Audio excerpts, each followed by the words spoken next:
Sir, good day po. I am Harold Belasaferrer from BSIS 3B, and today I will be presenting my final project in this course. Okay, let's start.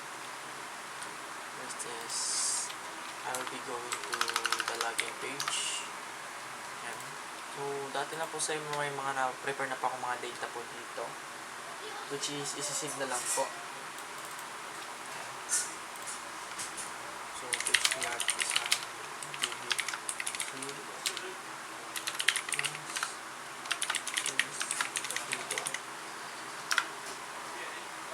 So, save na po siya, sir.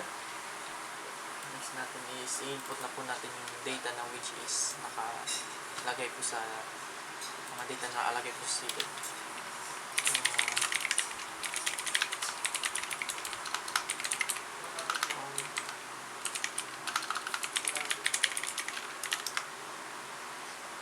Okay po, sir, makapunta po tayo ngayon dito sa table. So, as you can see po, wala pa po mga data kasi hindi ko pa po sinisid yun sa administrator, pero try po natin mag-add ng data dito sa kahit wala pa.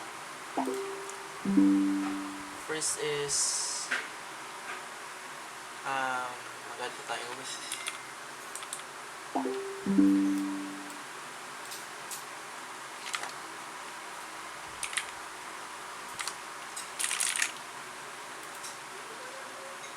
so gumana po siya.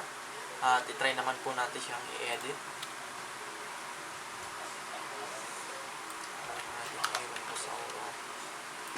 Yan. Gumana po. So, try naman na po natin siyang i-delete.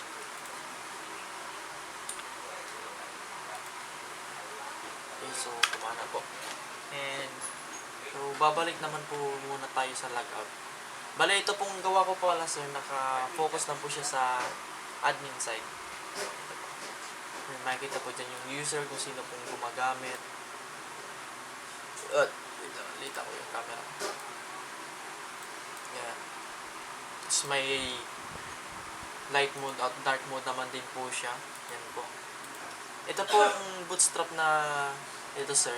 Pinagawa ko lang po to sa AI tool, which is yung DeepSeek. Yan po. Yung bootstrap. So, balik po natin yung camera.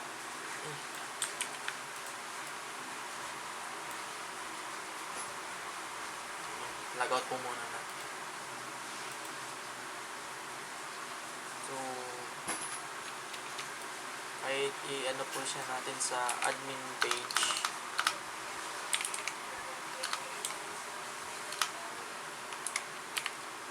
Babalik at babalik lang po dito siya sa login. Yan. Sa next po, ipapakita ko po yung aking code. Yan.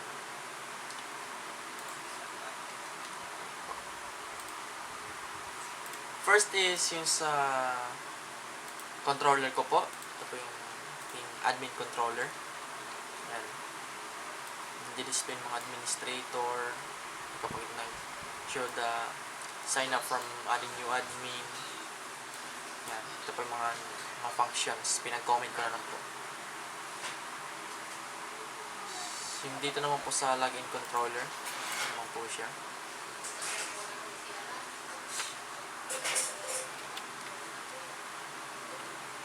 So, yung sa model. Yung po, yung sa admin.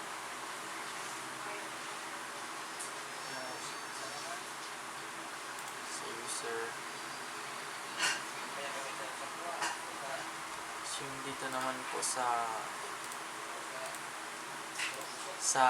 migrations. Yan. So, create users table. So, create administrator table.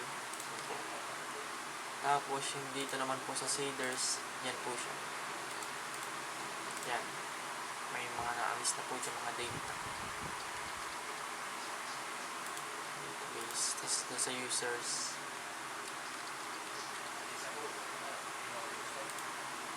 Dito naman po sa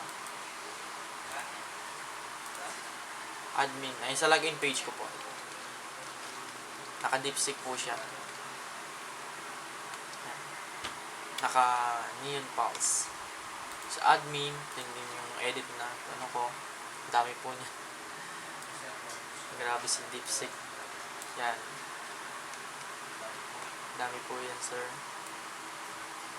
Galing po kay dipstick. Yan. Sa 1K. So, dito naman po sa index, same din po. Yung bootstrap ko po mga galing sa dipstick. Yan.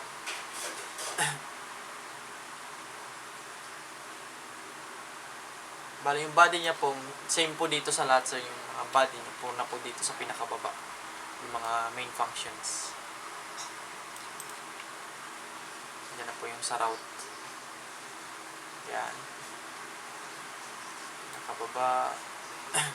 Ito, ang dami yung 1.7. Ito po kasi, sir, yung sa ano, yung sa main, yung sa dashboard na po.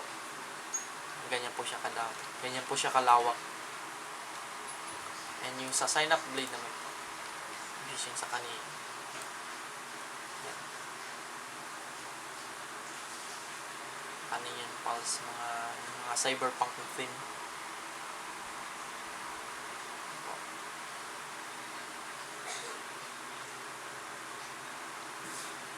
Yan. So, next po is yung sa web. Yung sa route. Yan. Sa delete, pag-update, edit, yan.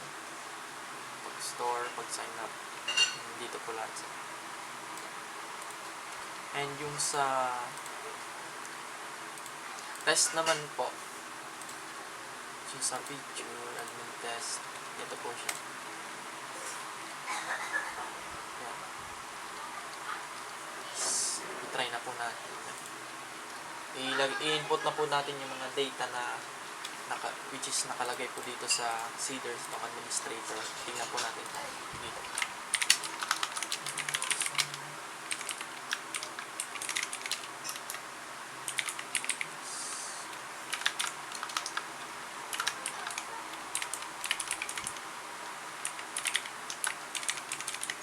Check po natin yung tama. Yun.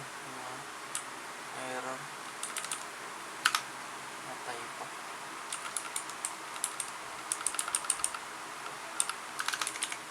Seed class administrator. Okay, let's go. Yan. So, na-seed na po siya. Try na po natin siyang i-input. Lagay na po tayo dito.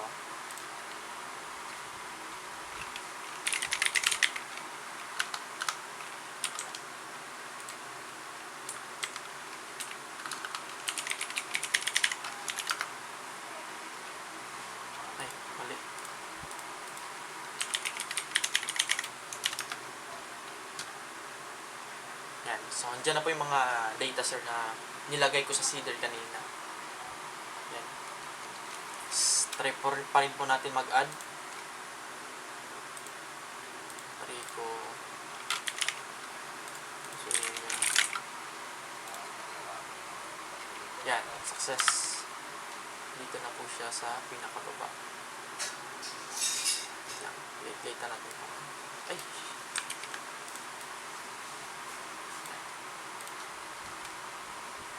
Dito na po siya sa pinakababa.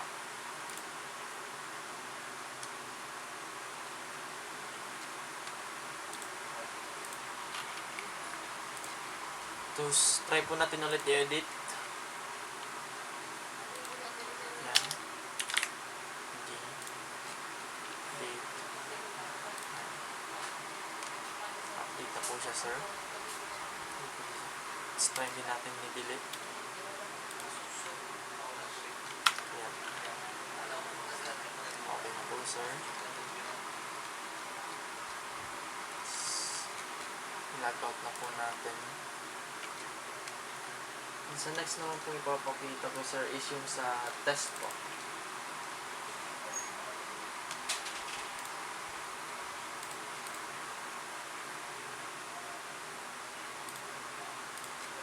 Test.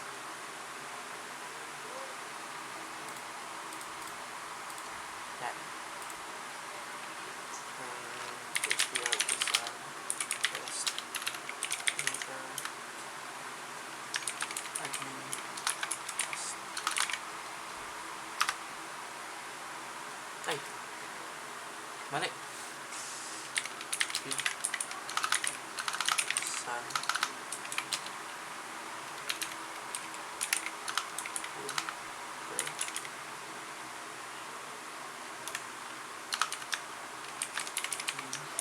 Test.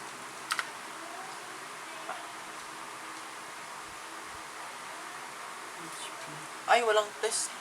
Sorry po, sir. HPR is test filter. Sorry po, sir. Test. Yan. Working po siya lahat. Yung 4.